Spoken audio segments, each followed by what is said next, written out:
Hi, this is Tim from fititmidlife.com, and today is all about Nike's trail running shoes for the year 2020. We have the Nike Air Zoom Terra Kiger 6 trail running shoe versus the Nike Wildhorse 6 trail running shoe versus the Pegasus 36 trail running shoe. What's different? What's the same? How do you pick? That's what we're going to talk about, so stick around.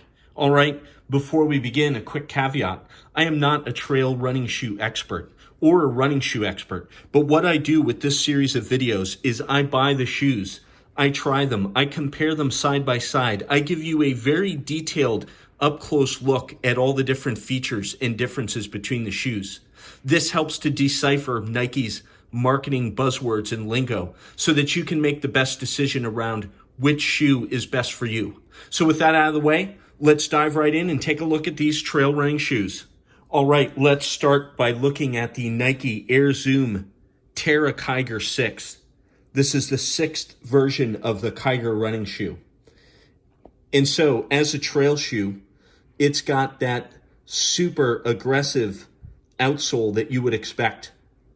This is a shoe made for off-pavement on the trail running.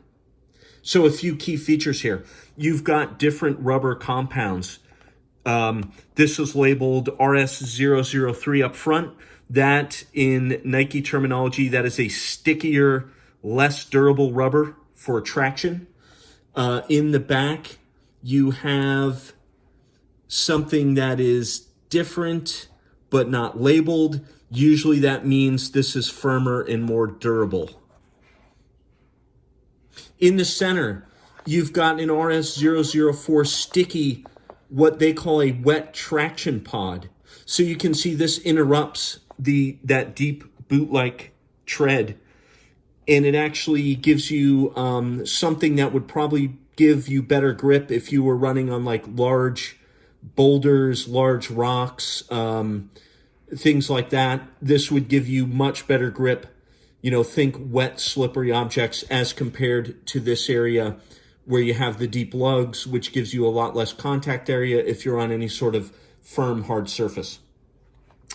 The outsole is marked with +4, so that is for the 4mm heel-to-toe drop. So that is a pretty minimal heel-to-toe drop for a running shoe of any sort. Heel-to-toe drop, that is the difference in height of your heel compared to the toe. And often you will see a 10mm heel-to-toe drop in running shoes. It is thought that leads to less stress on the Achilles tendon and is better for endurance overall with a 10mm heel-to-toe drop. So this is an Air Zoom shoe. So what does that mean? Well, Zoom is Nike's cushioning system, which effectively places air units, Nike Air, so sort of little plastic airbags that are pressurized. But the Air Zoom includes tensile fibers that are under tension. And basically, it gives a little bit of rebound, a little bit of spring into the cushioning of the shoe. Now, this shoe in particular has one Air Zoom unit in the heel. Up front, it does not have an Air Zoom unit. So there is the regular outsole, but there is also a segmented rock plate in the forefoot of this shoe. So, couple hints here. You've got that big, flat, wet traction pod right in the middle. You have less aggressive boot lugs. You've got a segmented rock plate up front. This is probably a better shoe if you're running on rocky terrain, as opposed to some of the other shoes that we're going to look at shortly. The upper. So there's sort of a double layer mesh. There's a good amount of perforations. There is this very water resistant rubber wrap up around the front. As you would expect on a trail running shoe, you're expecting you're going to be running off trail or off pavement. It's going to be wet. It's going to be muddy and all that kind of stuff. You've got regular laces here. And in particular, what they've done on this shoe, the front two lace eyelets are isolated from the rest of the shoe. There's supposed to be some sort of benefit to that in this running shoe. Although, I'll be honest, doesn't really make a difference. You can feel for the most part. Let's look at the heel. So the Achilles pad comes up quite high. The heel is fairly deep and comfortable. I do not get any sort of heel slippage sensation in this particular shoe. You've got a nice, tough utility tab on the back. This helps for taking the shoe on and off, and is kind of a nice aesthetic to it as well. The tongue on this shoe it's relatively minimal, which I like, but they've added this really effective padding in the center that is quite dense. So really, you want a tongue normally to cut down on lace bite when you tighten up the laces on the shoe. Quite effective, streamlined tongue. I like it. Let's talk fit. This shoe runs true to size. This is a men's size 11. It fits me perfectly. That is exactly the size I wear in the majority of the shoes that I test. It is good in the width. It is good in the length. And the heel area fits well. Also, I get no sensation of heel slippage with this particular shoe. How about weight? This is fairly lightweight. Men's size 11 weighs 10.8 ounces, which is not ultra lightweight, but still pretty decent for a running shoe. All right, let's talk feel for the Terra Kiger 6. So being an Air Zoom shoe, it has cushion, but it is not like an ultra cushioned running shoe, not by any means. And that goes for all the Nike Zoom line. But further to that, with the Zoom unit in the heel, but none up front, there's a tangible difference in the feel. There is not that much cushion in the forefoot in this shoe. So be aware of that. One Zoom Air unit in the heel, a segmented rock plate up front, which of course helps protect your toes if you step on pebbles and stones, but not a lot in the way of cushioning. All right, now let's take a look at the Nike Wildhorse 6. So this is also the 6th version of the Wildhorse shoe. This is a trail running shoe. You can see it has got a very aggressive outsole, deep lugs, widely spaced, with a lot of lugs. So this looks to be a shoe that would be good for muddy trails and things like that. You can see that the lugs actually come up onto the side, although I think up here this is more for aesthetics than anything else. But it is quite complete as far as the amount of lugs all over the outsole. In the back, you'll see RS002. So relatively firm, durable rubber. Up front, we have RS003, which would be slightly more better grip, stickier, but less durable.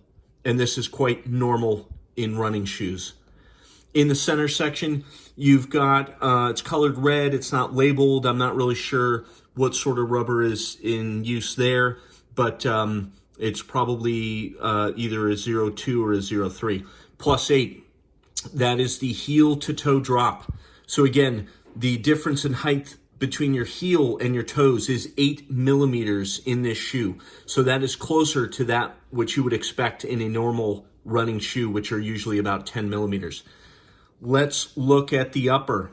So you've got a woven heel. You have a mesh upper, relatively lightweight. You have a waterproof rubber protection wrap up around the front. So to keep mud and water and things like that out of the shoe. You have fit bands up around the laces. So these are similar to the flywire system used in many shoes. These integrate with the laces so that when you tighten the laces, the fit bands run through the body of the shoe. It kind of helps tighten the whole thing up. This is not flywire though, because these are like fabric bands, not Vectran filaments like flywire uses.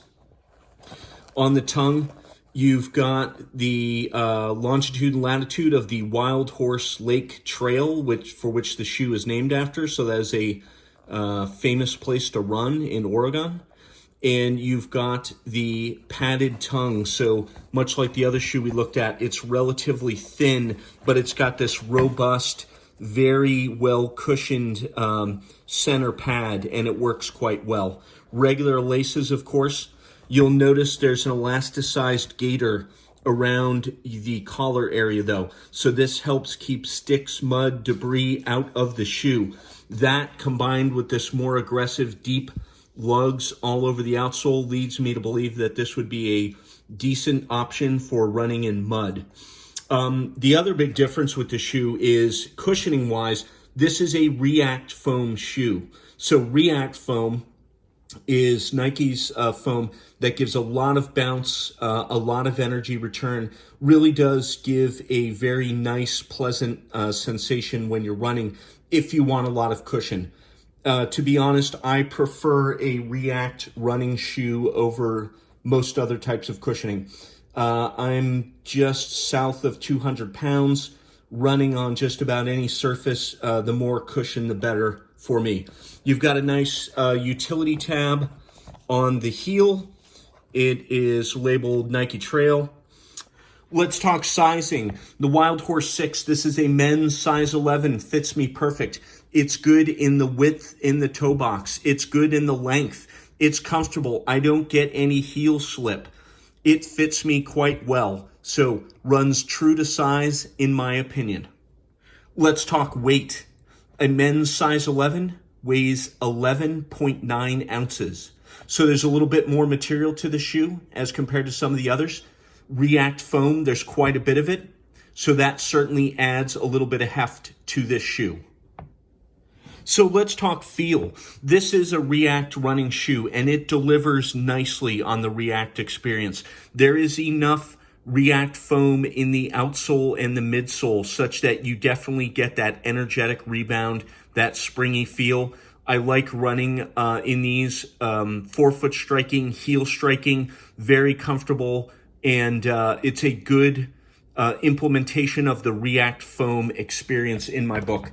Comparing it to something like the React Infinity Run Flyknit, this shoe has way more React foam though, so it's hard to tell how much is on the Wildhorse, but believe me, this shoe has a ton of React foam. It's really thick. And this is always also a super cushion shoe, very nice, very pleasant to run in. So this has even more bounce and rebound to it as compared to the Wildhorse. But the Wildhorse is totally adequate as far as that goes. If you desire the React foam running experience, I think you would be pleased with the Wildhorse shoe. All right, now let's take a look at the Nike Air Zoom Pegasus 36 Trail. So this is the trail running version of the Pegasus 36 shoe. It has a somewhat aggressive outsole. So this is a lot more mild, a lot tamer than the outsole on the other two shoes. But, the upside of this is it's works a little bit better on pavement and in regular situations, wearing them out to a store or something like that. Just having that less aggressive outsole tread is kind of nice. You'll see that the outsole, there's this firm rubber. This helps provide durability, grip, and traction. The foam surface, this is much less durable, so that's why they have the rubber here, so that the outsole will actually last for a good long time. Plus 10 millimeter heel to toe drop, just like the regular Pegasus 36 running shoe. So again, that's the classic heel to toe drop for a running shoe. Heel 10 millimeters higher than your toes, less stress on your Achilles, better for endurance. The upper, it's lightweight, it's multi-layer mesh, it is fairly breathable, it is nice. They're using, I don't know if this is officially Flywire or not, but it feels like these are the Vectran filaments, and you can see they're doubled up here. So it does use Flywire or something equivalent. These run through the body of the shoe. You can see them there through the mesh. Tighten up the laces. It helps tighten this up, make this a little bit more secure. The tongue, pretty thin, pretty minimal. It does have that nice center padded section, but not to the same degree that the padding is in the other two shoes. So it's a little less robust padding, but it is a lightweight, minimal tongue. Got regular laces. We've got a rubber protection wrap up around the front. So this is waterproof rubber, just not nearly as much as on the other shoes.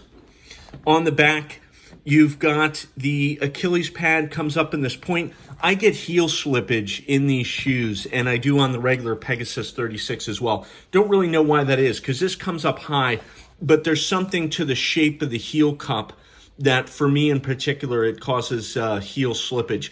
Not terrible, not so much that I can't use the shoes, but it is definitely there. It feels a little less comfortable. You've got reflectors on the heel. So this is another feature that you don't see on the other two shoes. So again, these are a little more tame version of a trail running shoe. You could use these elsewhere. Maybe you're running at night out near the road, and therefore you would want the reflective strips on the back. Okay, this is a Nike Air Zoom shoe. So as mentioned previously, Air Zoom, there are air units inside. That is a little pressurized airbag. It also has tensile fibers that are under tension, such that you get a little bit of bounce, a little bit of rebound from the air units. This shoe has two air units, one in the heel, one in the forefoot.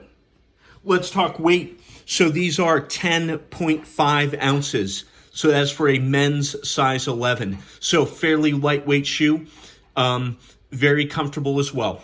Let's talk sizing. So again, men's size 11 runs true to size, in my opinion, fits me perfect. Good width up front. The length is fine. Overall, very comfortable. However, I do get heel slippage with the heel. So something about the shape of the heel that just doesn't quite work right for me personally. Let's compare the Pegasus 36 Trail to the regular Pegasus shoe. So you can see overall, the shape, the style, very similar. The difference with the Pegasus 36 non-trail, I mean, you know, you've got the same tongue, you've got that fly wire, you have the mesh lightweight upper, you've got the same Achilles pad, you've got the reflector on the heel, same general foam, Nike Air Zoom units, but look at the outsole. So it's significantly less aggressive on the regular version of the shoe. So just less deep tread or lugs, but you still get the durable rubber and the lighter weight foam. Also lacking the rubber protection wrap up front like you have on the trail version of the shoe. So the main differences, really, it's that outsole more aggressive, and it's that rubber protection wrap on the trail version of the shoe. Let's talk feel on these. So they're an Air Zoom shoe. So they don't have a ton of cushioning, but it does have two Air Zoom units, one in the heel, one in the forefoot. I do like this better than the other shoe that only has a single Zoom unit. I don't like the heel slippage. That feels less comfortable for me, but it is still something I can work with in this particular shoe. Overall, it's decent. It is an Air Zoom shoe. All right, so let's summarize. The Pegasus 36 Trail is the tamest trail running shoe of this trio. That's because this shoe is based on the regular Pegasus running shoe, and the only real difference is this rubber wrap up front and the more aggressive outsole. Other than that, this is a solid 10 millimeter heel to toe drop Zoom Air running shoe with Zoom Air units in the front and the heel. It is a pleasant shoe and it works quite well.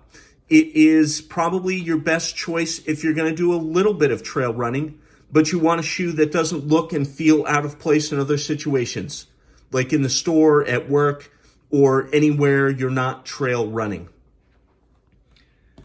In contrast, the Wildhorse and the Terra Kiger 6 are a much more radical trail running shoe experience. So first of all, the Terra Kiger 6 is a Zoom Air shoe with only a single Zoom Air unit in the heel. Up front, there is a segmented rock plate though. Combine that with the wet traction pod in the center of the sole, and this is probably your better bet for running on rocky pathways and trails. The Wildhorse is a React foam-based shoe, so it is a very soft, cushioned ride, very bouncy, springy feel to it because there's a significant amount of React foam. It's also significantly heavier than the Terra Kiger 6.